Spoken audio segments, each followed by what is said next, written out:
इस्लामाबाद पहुंचा अमेरिकी प्रतिनिधिमंडल भी। अमेरिका के उपराष्ट्रपति जेडी वेंस इसका नेतृत्व कर रहे हैं। यूएस ईरान जंग को लेकर आज शांति वार्तालाप होनी है और इसी मुद्दे पर पाकिस्तान के इस्लामाबाद में ये आज उच्च स्तरीय बैठक हो रही है। 14 ईरानी नेताओं के साथ 4 अमेरिकी दिग्गजों का मंथन होगा। हालांकि सुलह की संभावना तो असंभव सी लगती है। मेज पर आज अमेरिका ईरान आमने सामने होने जा रहे हैं। 11 साल बाद सीधी बातचीत के आसार क्या होंगे, ये पाकिस्तान के लिए भी एक बड़ी कूटनीतिक परीक्षा होगी। बातचीत से पहले की ये कुछ तस्वीरें देखिए आप। ईरान से बातचीत करने पाकिस्तान पहुंचे जब अमेरिकी उपराष्ट्रपति जेडी वेंस, तो पाकिस्तान के आर्मी चीफ ने खुद उनको एयरपोर्ट पर रिसीव किया। वहीं इधर प्लेन में बच्चों की फोटो रखकर पहुंचा ईरानी डेलीगेशन भी है। जी हाँ, ये बड़ी ही भावुक कर देने वाली तस्वीरें देखिए आप। ईरानी संसद के स्पीकर गालिबाफ 28 फरवरी को हुए हमले में मारे गए बच्चों की तस्वीरें दिखाते हुए हैं। ये देख सकते हैं आप। जिस प्लेन में ईरानी नेता आए उसी प्लेन की सीट पर इन बच्चों की फोटो के साथ उन मासूम बच्चों के बैग्स और जूते भी रखे गए हैं। हर सीट पर बच्चों की ये तस्वीरें आप देख सकते हैं। अमेरिका के जुल्म का सितम दिखाने पाकिस्तान आए ईरान के स्पीकर गालिबाफ भी। शांति वार्तालाप के बीच आखिरकार मिनाब स्कूल हमले के पीड़ितों की तस्वीरें लेकर इस्लामाबाद क्यों गए गालिबाफ, इस बात को लेकर भी सवाल उठाए जा रहे हैं। कहीं न कहीं यूएस को ये बड़ा संदेश दिया जा रहा है कि किस तरह से युद्ध में मासूम बच्चों की जानें गई। ईरान के मिनाब में एक प्राथमिक स्कूल पर जो अमेरिका ने हमला किया था, जिसमें 165 लोगों की और अधिकांश बच्चों की मौतें हो गई थी। ज्यादातर इसमें बच्चे और स्कूल के कर्मचारी थे। तो आज उन्हीं तस्वीरों को लेकर ईरान के नेता शांति वार्तालाप के लिए अमेरिका पर दबाव बनाने की कोशिश कर रहे हैं। और एक चौंकाने वाली रिपोर्ट तो ये सामने आ रही है दोस्तों कि कुछ तो बड़ा होने वाला है। ईरान में शांति वार्तालाप के बीच पश्चिम एशिया में अमेरिका अपनी ताकत लगातार बढ़ाता जा रहा है। आखिर डोनाल्ड ट्रंप का आगे का प्लान क्या है, ये बात पूरी दुनिया को चिंता में डाले हुए है, क्योंकि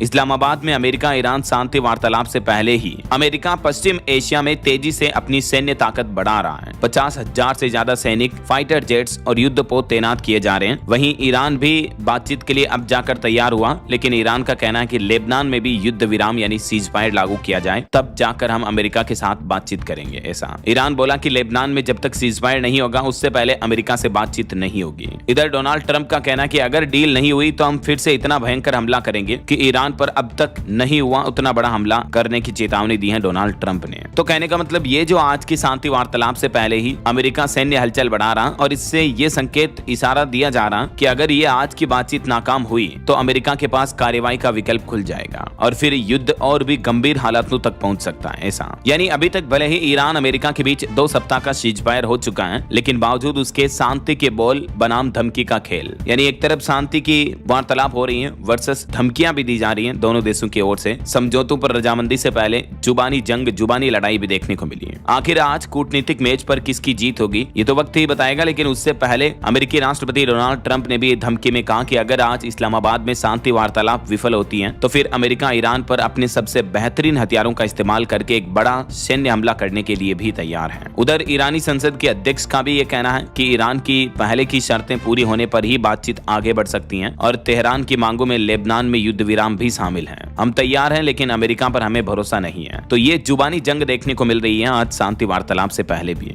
वहीं इधर डोनाल्ड ट्रंप ने यह भी कहा कि होर्मुज रूट अमेरिका खोलेगा, चाहे ईरान साथ दे या ना दे। यूएस ईरान शांति वार्तालाप से पहले डोनाल्ड ट्रंप की एक और बड़ी धमकी देखने को मिली। ट्रंप ने सीधा सीधा कह दिया कि मैं पता लगाऊंगा क्या हो रहा है। वे सैन्य रूप से पराजित हो गए हैं और अब होर्मुज जल डमरू मध्य को खोलेंगे, चाहे कोई सौदा हो या ना हो, वह खुला रहेगा। हम जल डमरू मध्य में होंगे, जैसा कि वे कहते हैं। तो ये डोनाल्ड ट्रंप ने आज ईरान को एक और धमकी दी है। और अमेरिका ने तो एक चौंकाने वाली रिपोर्ट ये भी जारी की कि होर्मुज रूट को बंद करने के लिए जो बारूदी सुरंगों का जाल बिछाया था खुद ईरान ने, अब उस जाल को ईरान खुद ही नहीं खोज पा रहा है। मतलब समुद्र में जो जमीन पर लैंडमाइंस होती हैं, उस तरह से जो सी माइंस लगाई थी, उनकी लोकेशन भूल गया ईरान खुद ही। अमेरिका ने यह दावा किया कि ईरान खुद अब जल डमरू मध्य में जो बारूदी सुरंगें बिछा रखी हैं, तेहरान के पास उन सुरंगों को हटाने की क्षमता ही नहीं है। IRGC ने भी इस बारे में चेतावनी जारी की है। तभी तो अभी एक दिन पहले ईरान ने एक नया रूट जारी किया था और कहा था कि हमसे परमिशन लेकर उस रूट से निकले जहाज, ताकि जहाज फिर विस्फोट नहीं होंगे। ऐसा और होर्मुज रूट पर जो टैक्स वसूलने की बात कही है ईरान ने, उस पर भी भड़क गए डोनाल्ड ट्रंप। बोले कि यह वह समझौता नहीं है जो हमने किया था। अमेरिकी राष्ट्रपति डोनाल्ड ट्रंप ने ईरान के साथ युद्ध विराम के ऐलान पर होर्मुज जल डमरू मध्य रूट को खोलने की सिर्फ शर्त रखी थी, ना कि उससे टैक्स वसूलने की। तो ट्रंप का यह भी कहना है, क्योंकि ईरान कह चुका है कि हम $1 प्रति बैरल टैक्स लेंगे इस रूट से गुजरने वाले जहाजों से। ऐसा और टैक्स पर तो एक खबर यह भी आ रही कि भारतीय टैंकरों से भी आखिर कितने पैसे ले रहा ईरान। तो इस पर भी चौंकाने वाली रिपोर्ट सामने आ रही है कि फारस की खाड़ी से जहाजों के निकलने के लिए $20 लाख